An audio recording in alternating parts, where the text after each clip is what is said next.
Друзья, всем привет! Готовлю старинный французский торт дофина в кето-варианте, без муки и без сахара. И вместо муки я использую клетчатку псилиум в качестве крема взбитые сливки с клубничным конфитюром, которым я прослоил коржи торта поверх крема. Торт не содержит глютен и добавленный сахар. Его можно адаптировать при ограничении углеводов в своем рационе, а также при сложной толерантности к инсулину. Классический французский торт в альтернативном исполнении готовится очень просто. А обо всех нюансах приготовления я расскажу в данном рецепте.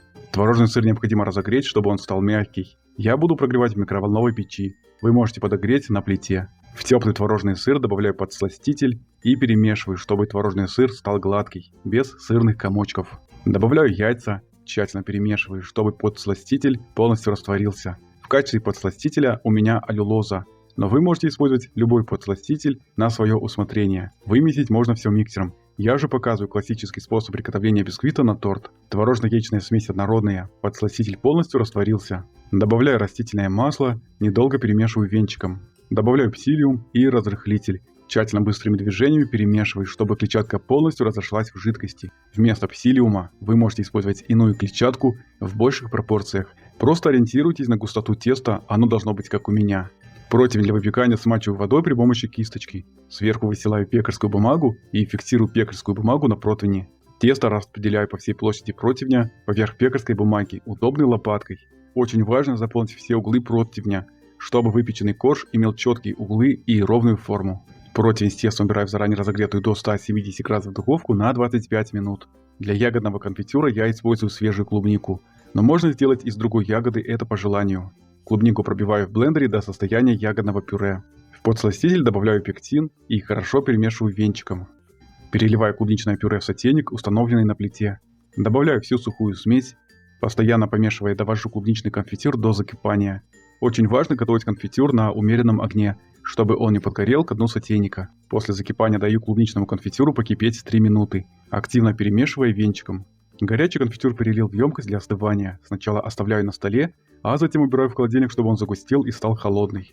На выпеченный корж выстилаю пергамент, устанавливаю решетку и переворачиваю конструкцию сверху вниз. Осторожно снимаю пекарскую бумагу, ножом разрезаю выпеченный корж на 4 равные части и убираю в холодильник. Для приготовления крема в сливки добавляю ванильный экстракт. Добавляю подсластитель. Вымешиваю на умеренных оборотах миксера до получения стабильного крема. При отсутствии ванильного экстракта можно добавить просто ванилин. Очень важно, чтобы сливки были хорошо охлажденные, а тара максимально холодная, желательно предварительно убрав ее в морозильную камеру перед добавлением сливок. Сливочный крем получился устойчивый и стабильный. Он хорошо держится на венчиках миксера. Для устойчивости промазываю немного крема на поверхность для сборки торта. Часть крема распределяю волшебной палеткой по первому коржу, формируя кремовые бортики, которые в дальнейшем будут удерживать конфитюр внутри торта. На крем выкладываю 2 столовые ложки холодного конфитюра и осторожными движениями распределяю клубничный конфитюр по поверхности крема лопаткой до кремовых бортиков. Далее накрываю вторым коржом и в такой последовательности собираю торт. Комбинирую корж, крем и конфитюр. История происхождения торта уходит корнями во Францию 16 века.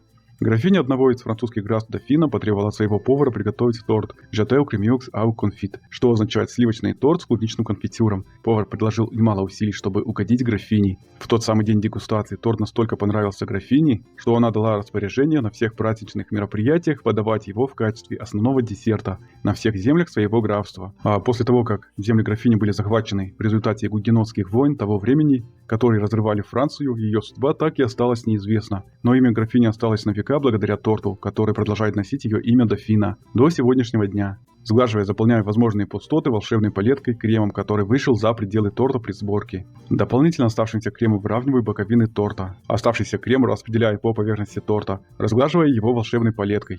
Окончательно подравниваю торт шпателем, придавая ему завершенную форму. Готовый торт убираю в холодильник для стабилизации до следующего дня. Оставшийся конфитюр хорошо загустел в холодильнике на следующий день. Выкладываю оставшийся конфитюр поверх торта. Осторожно распределяю клубничный конфитюр по поверхности торта. Кето-торт дофина – это настоящий изысканный французский десерт, приготовленный из альтернативных продуктов без муки и без сахара. Торт получился настолько вкусный, что он ничем не уступает оригинальному французскому рецепту. Идеальное сочетание мягких коржей со сливочным кремом и клубничным джемом гармонично дополняют друг друга. Крем в меру сладкий и неприторный. Готовьте со мной вкусные и полезные рецепты на канале. Приятного аппетита! Увидимся в следующих рецептах.